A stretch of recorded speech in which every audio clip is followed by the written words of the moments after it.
Okay, so hello everyone. In this video, we will cover system calls and Unix commands. So in this video, first we will discuss system calls, then fork system call in detail with examples, and then we will discuss Unix command. In the last video, we discussed how we work in user mode and kernel mode. When you are using application, API or writing any program, you generally work in user mode. But if you want to access any functionality of the operating system, you have to go into kernel mode. Since our access is normally in user mode, to go into kernel mode we use system calls. A system call is a programmatic way through which we shift from user mode to kernel mode and access the functionalities of kernel and operating system. Let me give you a simple example. If we are writing a C program and want to print something on the monitor, let's say we are printing 2 plus 2 equal to 4, then calculating 2 plus 2 happens in the user mode. The processor handles this without any problem, but to get it printed on the monitor or access the printer, whenever we need to access devices, we have to take help from the kernel through the operating system. The same applies when the accessing files. If you want to perform a transition or change data in a file stored on a hard disk, you need to go into kernel mode, because all devices and resources are governed by the operating system, and the kernel is the main logical unit of the operating system. Many operating systems like Linux allow you to use system calls directly when writing C programs in text editor. You can use read, write, close, open, fork and many other system calls directly.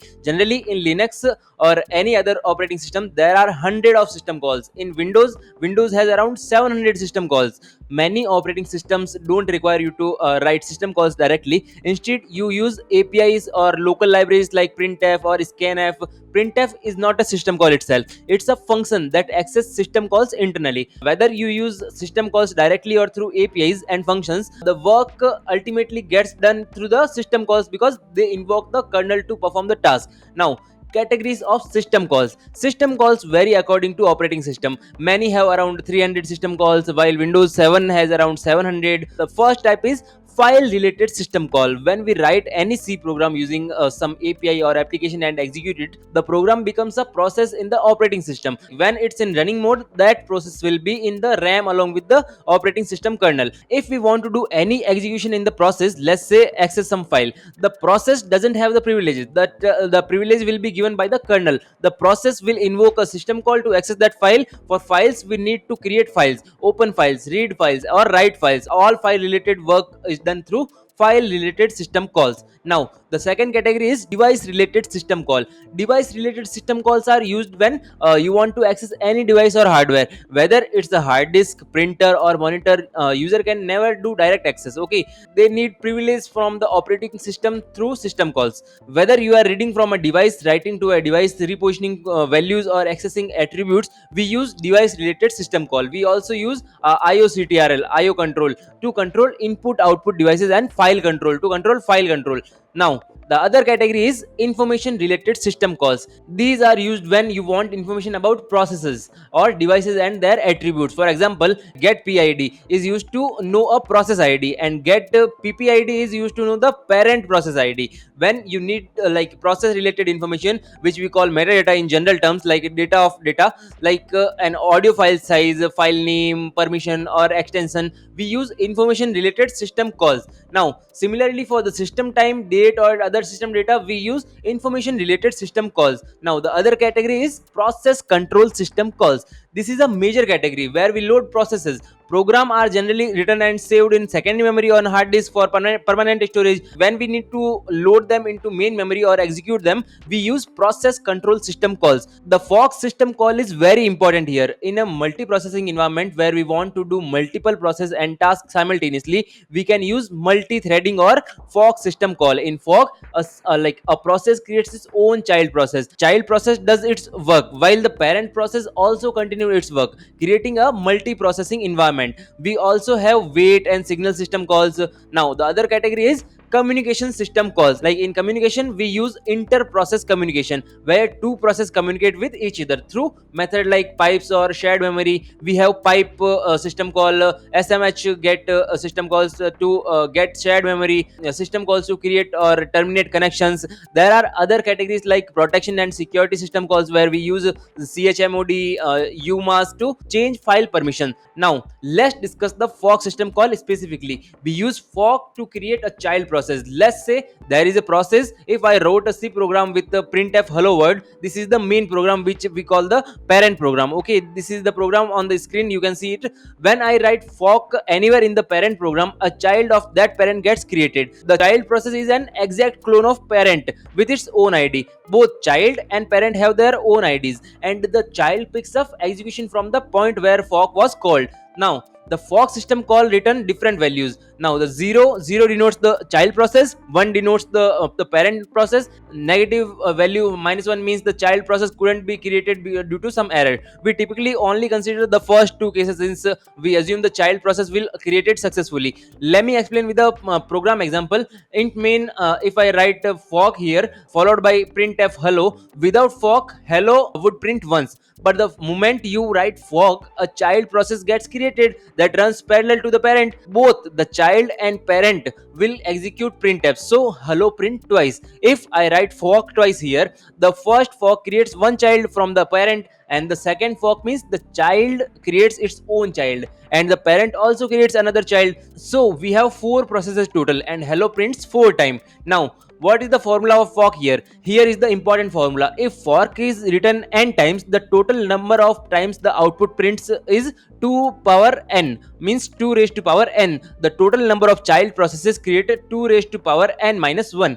For example, if fork appears 3 times in the program, total execution is 2 raised to power 3 equals to 8 times. Child's processes will be 2 raised to power 3 minus 1 will be 7 child processes plus 1 original parent process. Okay, now moving forward to fork system call question examples. Let me solve a practical question. We have a C program with, this is the C program in on the screen, you can see here. Now how to solve this question? When compilation starts, this main program is the parent process. When it reads the first fork, a child process is created. For the child process, fork returns 0, so 0 and then anything is 0, so it the condition becomes false. If condition fails, so it goes directly to printf, child prints hello once. So that is the one thing. Now for the parent process, first fork returns positive, means its value become true, or we can say 1. So since it's an AND operator, we must check the second fork also. If the second fork creates another child that returns 0, parents gets positive, like positive and 0, so it will be 0, so it will also become false. So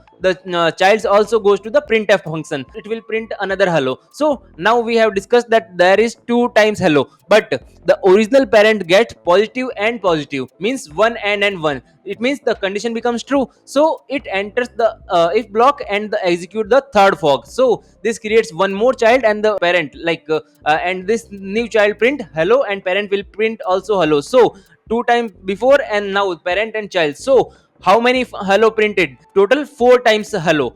Okay, now moving forward to Unix command. Now let's discuss Unix commands, which are important for operating system exams. So the first question here is, which command is used to assign only read permission to all 3 categories of file note? So we have example A, B, C, D, chmod a minus rw, chmod go plus r note. We use chmod change mode to provide or change permission on files or directories.